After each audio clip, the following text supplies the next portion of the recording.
हमारे अंदर जो स्वर चल रहे हैं जिसे हम सांस कहते हैं, ये सांस केवल सांस नहीं है बल्कि हमारी प्राणिक चेतना है जिसके द्वारा हमारा जीवन संभव है। हमारे पास कितनी सांसें हैं उतना ही तो हमारा जीवन होता है।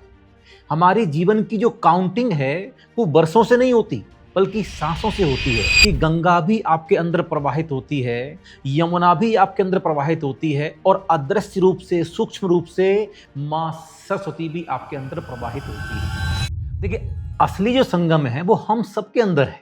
महाकुंभ में जो त्रिवेणी में स्नान करने से जो पुण्य की मान्यता है, वास्तविकता में यदि अध्यात्म के अनुसार हम देखें तो हम सबके अंदर गंगा भी है, यमुना भी है, सरस्वती भी है। ये शरीर मात्र शरीर नहीं है, ये एक देवालय है, ये मंदिर है। यहाँ साक्षात परमात्मा का अंश हम सबके अंदर विद्यमान है। यदि हम देखते हैं तो हमारे अंदर ही सब कुछ है। हमारे अंदर जो स्वर चल रहे हैं जिसे हम सांस कहते हैं, ये सांस केवल सांस नहीं है बल्कि हमारी प्राणिक चेतना है जिसके द्वारा हमारा जीवन संभव है। हमें लगता ये है कि हम भोजन से जीवन प्राप्त कर रहे हैं, हम पानी से जीवन प्राप्त कर रहे हैं। पृथ्वी, जल, अग्नि, वायु और आकाश, ये 5 महाभूत तत्व, इनसे मिलकर के हमारा शरीर बना है। इसमें जो सबसे महत्वपूर्ण तत्व है वो है वायु। हमारे पास कितनी सांसें हैं उतना ही तो हमारा जीवन होता है। हमारी जीवन की जो काउंटिंग है वो बरसों से नहीं होती बल्कि सांसों से होती है। हम ये कहते भी ना कि किसके पास कितनी सांसें हैं, जितनी सांसें होंगी वो उतना जीवन जिएगा। तो इसलिए हमारे जीवन में जो सबसे महत्वपूर्ण तत्व है वो है श्वास। इसको हम स्वर बोलते हैं। अध्यात्म विज्ञान कहता है कि गंगा भी आपके अंदर प्रवाहित होती है, यमुना भी आपके अंदर प्रवाहित होती है और अदृश्य रूप से, सूक्ष्म रूप से माँ सरस्वती भी आपके अंदर प्रवाहित होती है। आप देखें, हमारे नाक में 2 छिद्र हैं, एक दाईं ओर है, एक बाईं ओर है। जो दाईं ओर है उसको बोलते हैं सूर्य स्वर, जो बाईं ओर बोलते हैं उसको बोलते हैं हम चंद्र स्वर। जो सूर्य स्वर है वो गंगा है और जो चंद्र स्वर है जो बाईं ओर से चल रही है उसे बोलते हैं यमुना। और ये दोनों जब एक साथ चलते हैं तब आती है माँ सरस्वती। तो यहाँ पर आज्ञा चक्र में हम देखते हैं तो यहाँ पर जब तीनों का मिलन होता है तब संगम बन जाता है, गंगा, यमुना, सरस्वती। इसलिए अध्यात्म विज्ञान में चाहे आप किसी भी मान्यता को फॉलो करते हो, हर मान्यता में, हर धार्मिक संप्रदाय में ये बात कही जाती है कि आप मस्तिष्क के बीचों बीच में यहाँ पर तिलक लगाएं, यहाँ पर बिंदी लगाएं। क्यों? क्योंकि ये संगम का वो महत्वपूर्ण स्थान है। यहाँ गंगा, यमुना, सरस्वती, इन तीनों का मिलन हो रहा है। ये त्रिवेणी का स्थान है और जब आप यहाँ पर तिलक लगाते हैं तो एक तरीके से आप त्रिवेणी में स्नान करते हैं। आज्ञा चक्र हमारे 7 चक्रों में सबसे महत्वपूर्ण चक्र है। तो आज्ञा चक्र की ऊर्जा जो व्यक्ति जागृत कर लेता है वो अपने जीवन के हर क्षेत्र में प्रगति और उन्नति प्राप्त कर पाता है। वो क्या करना चाहता है, वो सफलता कैसे प्राप्त कर सकता है, ये सारी की सारी बातें उसके दिमाग में, या यूं कहें कि जिस व्यक्ति ने अपने आज्ञा चक्र को सक्रिय कर लिया उसने अपनी मानसिक क्षमताओं को पूर्ण रूपेण विकसित कर लिया। अगला चक्र है सहस्रार।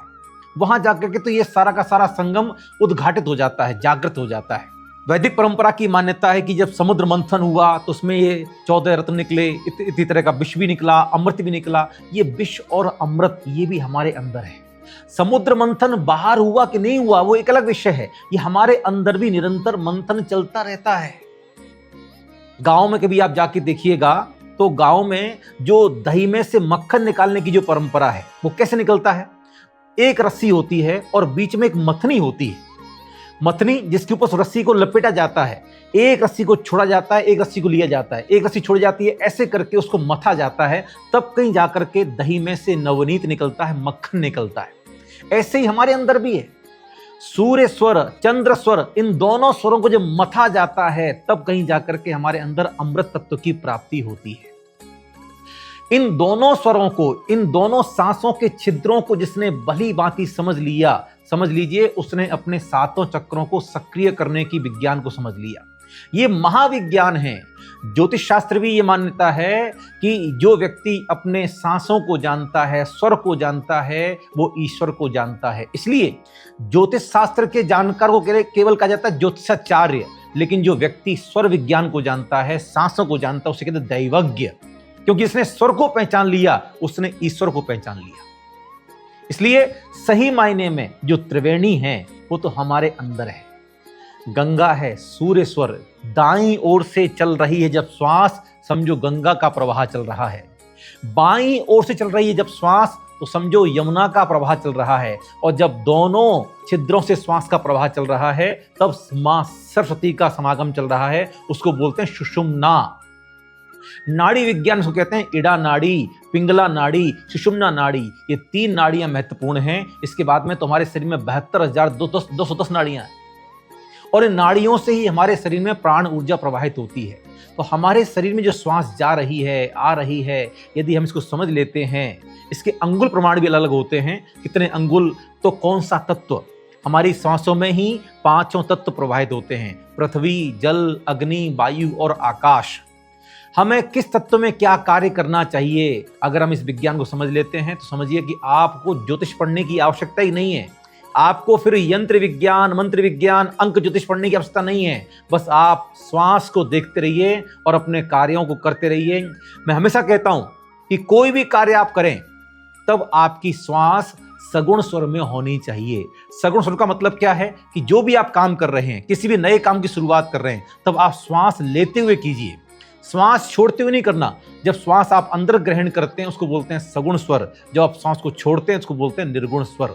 तो निर्गुण स्वर में जो कार्य करोगे, कहीं भी आप किसी से मिलने जा रहे हो, तो घर से निकल रहे हो, तो घर से निकलते समय पहले अपनी श्वास चेक करो, सगुण श्वास में ही अपना पैर घर से बाहर रखो।